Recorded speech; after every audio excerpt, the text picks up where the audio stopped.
So those with severe mental illness, the super dupers who don't think anything is wrong, they don't want treatment because they don't think anything is wrong. And then when they do want help, where do you go? The emergency room? What are they going to do? They're going to start you in an antipsychotic? No, that's not what they do. Say there's a psychiatric emergency room. Are they going to start you on an antipsychotic? Probably not, because they don't know you. They don't know what's going on, like a one-time visit. Are they going to refer you to the Department of Mental Health? Yeah.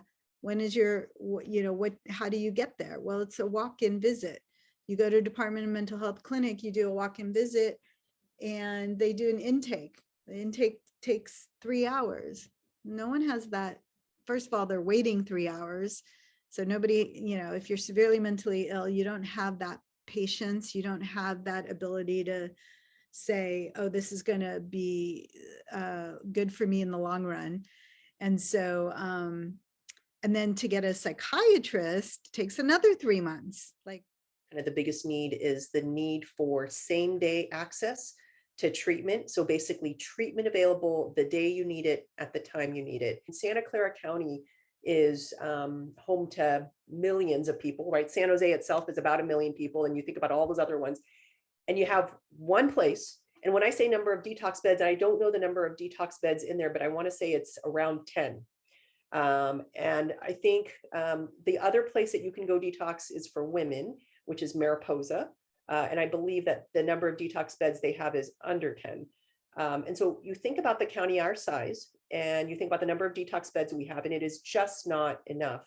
And my understanding that I've heard is that there are residential beds available, but not enough detox beds to allow for folks to go into residential. So step one, so let's just look at that part. Step one, you call a 100 number. Okay, so tell me, what could be some problems for folks that are experiencing homelessness? Well, you may not have a phone, right? So step two, say you have a phone. As soon as you get on the phone, sometimes there's a hold time, there's wait time. And if there's not, you get somebody, then you start doing an intake.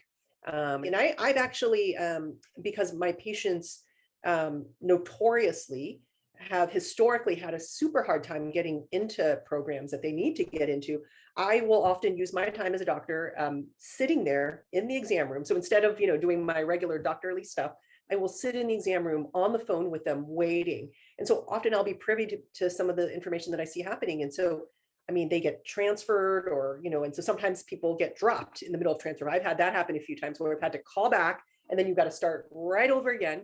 And then you get transferred and then you give all your information to the second person and then they transfer you again to the third person.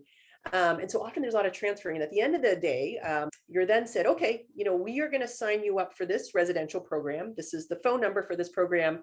Go ahead and call and see if they have an availability. And so they go ahead and call. And of course, there is no availability at the day they ask. And so they're told to call back.